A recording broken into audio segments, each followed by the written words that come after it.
Voice phishing, or vishing, is an attack that uses your phone.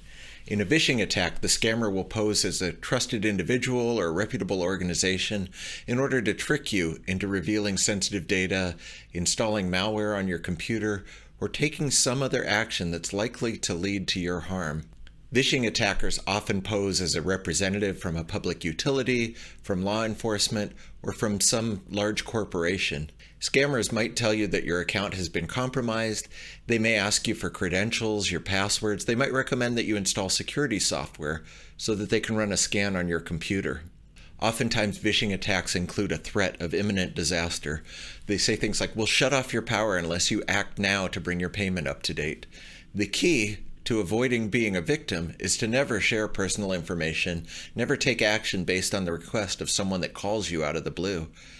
If they claim to be a rep from your public utility and you suspect that it might be legit, ask for their name, tell them that you are going to hang up and call the number listed on your most recent bill or invoice, and you will ask to connect to them from the main published number.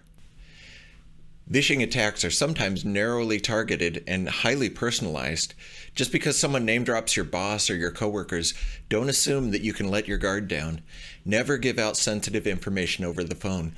If they offer to transfer you to a credit department, an accounts receivable department, decline the transfer. Again, promise to call back on the main published number.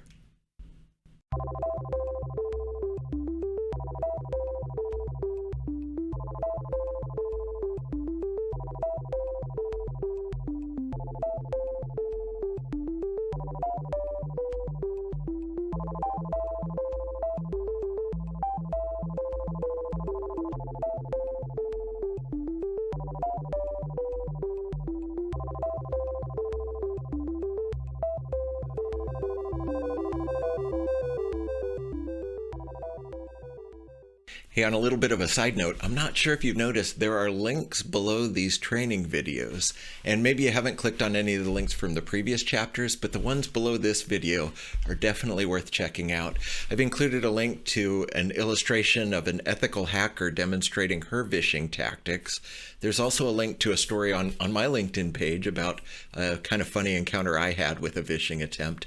And if you have the time, there's a link to a podcast. It's about 90 minutes long, but it is a crazy, unbelievable, hilarious, suspenseful story of somebody trying to follow up and do their own detective work on a vishing attack. So if you have a long car ride, download that podcast and give it a listen. Check it out.